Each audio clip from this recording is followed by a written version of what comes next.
Hola chicos, espero que se encuentren muy bien. En el video que vamos a ver a continuación se va a hacer un repaso de los temas vistos en la clase de Ciencias Naturales de grado octavo. Los temas que se van a tratar son los siguientes: división celular, vamos a ver mitosis y meiosis, vamos a ver reproducción asexual, vamos a ver fisión binaria, esporulación, gemación, fragmentación, partenogénesis y por último la reproducción asexual en plantas. Vamos a ver la división celular, vamos a ver la meiosis, a recordar brevemente los procesos, las fases de la meiosis.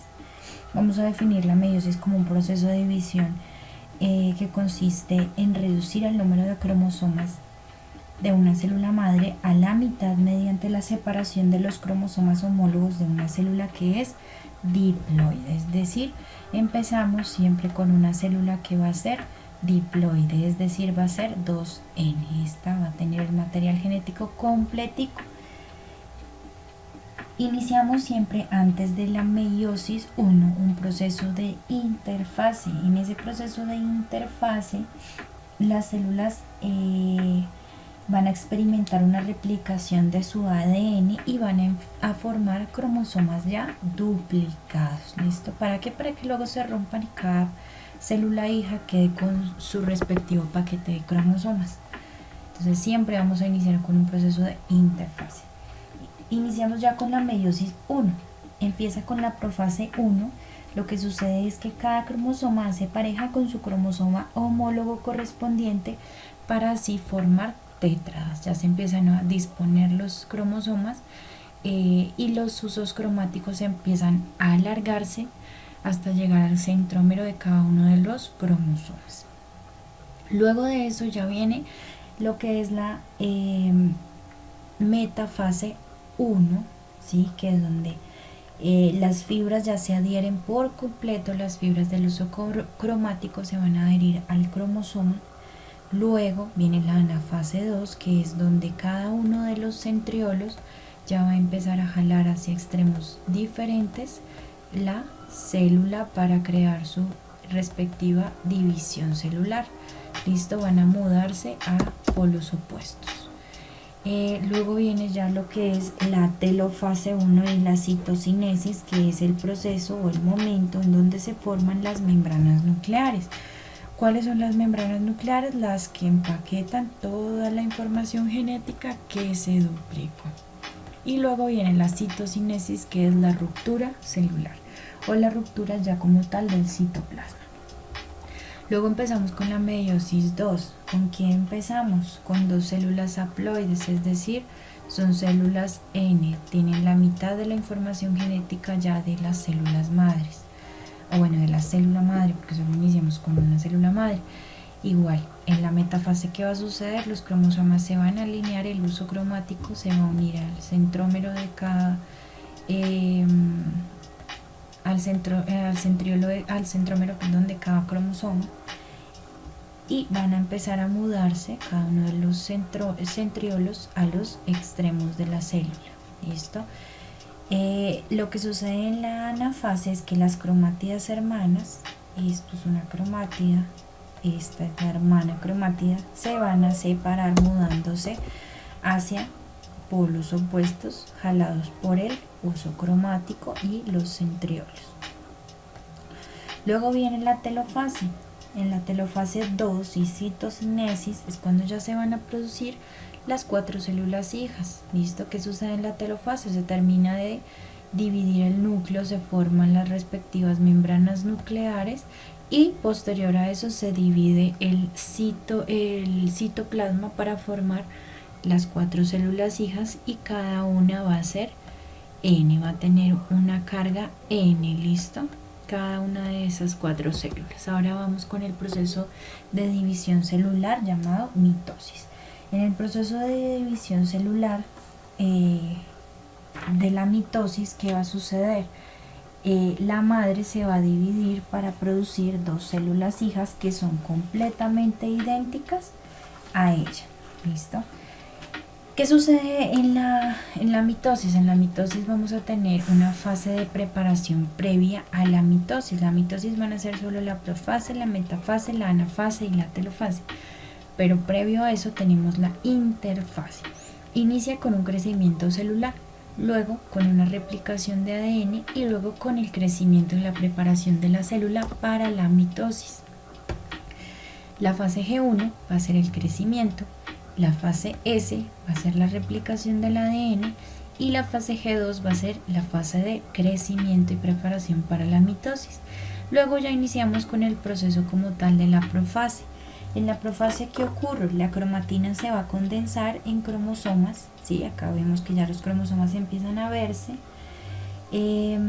Los centriolos se van a empezar a separar, los centriolos son estos que vemos aquí, se empiezan a separar y se va a empezar a formar el huso. Mírenlo, acá lo vemos chiquitico, esos bracitos que salen de los centriolos se empiezan a formar, que son los que nos ayudan a jalar a los cromosomas a extremos opuestos. Luego va a llegar la metafase, que es el momento de la división celular en el cual los cromosomas quedan alineados en el centro. ¿Sí ven? Todos están puestecitos bien en el centro, ¿sí? Los husos se van a unir al centro de cada uno de los cromosomas. ¿Listo? ¿Cómo se llama el centro de cada cromosoma? Centrómero. ¿Listo? El huso va a mudar completamente al opuesto, al extremo opuesto de la célula, para empezar a jalar y a separar esas cromátidas hermanas. Luego viene la anafase, que es ya donde por completo, por función de ese uso cromátido, ya esas hermanas se van a separar, cada una va a mudarse a extremos opuestos y se van a desplazar aún más, acercándose más a los centriolos. Listo, luego viene el proceso de la telofase, que es cuando ya los cromosomas se van a empezar nuevamente a concentrar, se forma nuevamente la membrana nuclear, acá la vemos punteadita, empaqueta el material genético y luego viene la citocinesis, que es ya la ruptura celular, la ruptura del citoplasma. Vamos a ver tipos de reproducción asexual. Aquí vemos la fisión binaria. Este es el material genético de la célula completa. Este rojo es el que se está replicando, es la copia que se está sacando del material genético. Empieza a replicarse, a replicarse, a replicarse. Se crea la copia.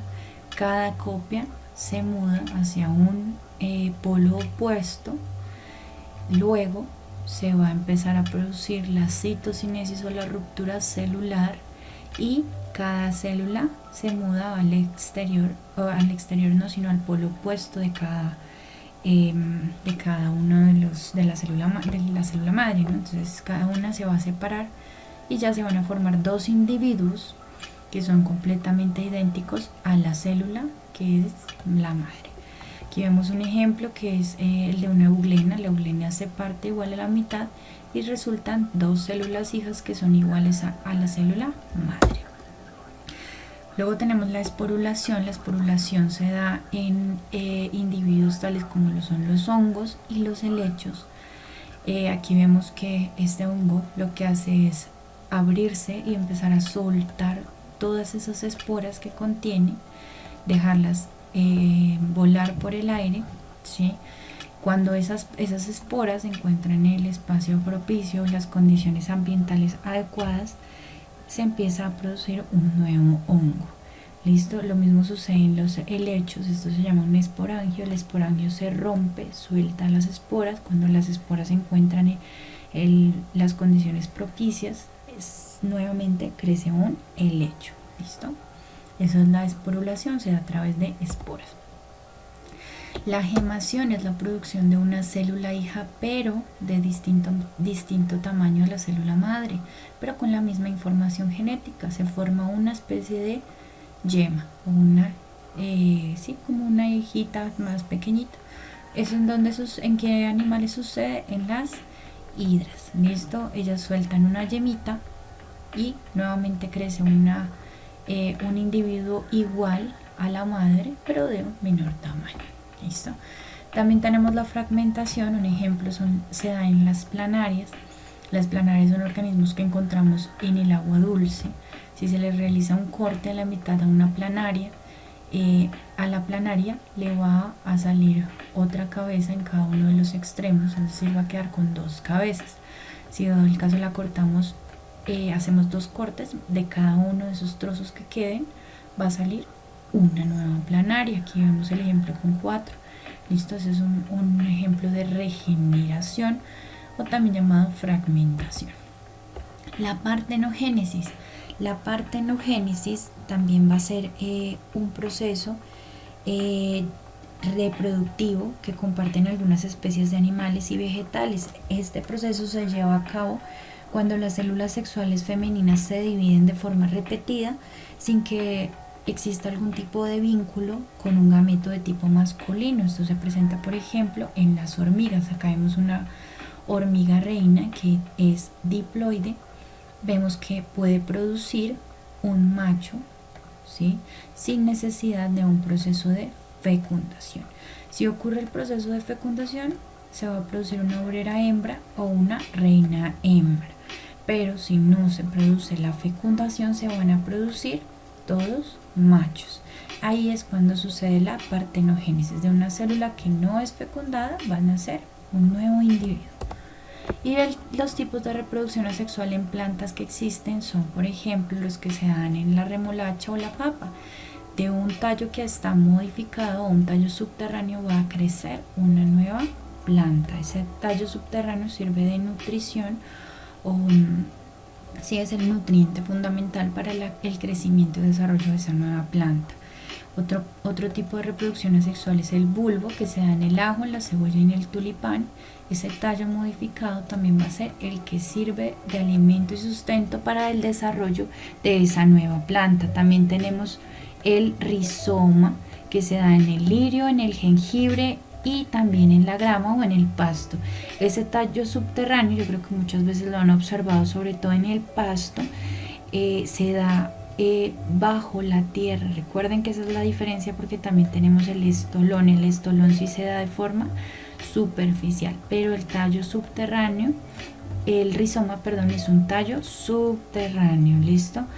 El estolón es un tallo superficial que se estira, se extiende y da lugar a una nueva planta. Por otro lado tenemos los esquejes, que son trocitos de planta que tomamos, o los llamados piecitos, y de ahí al momento de sembrarlo en la tierra va a crecer una nueva planta. Bueno, chicos, espero que haya quedado claro. Cualquier duda, cualquier inquietud, a través de la plataforma me la hacen saber. Yo voy a estar muy pendiente respondiendo a los comunicados. Cuídense mucho, que estén muy bien, chao.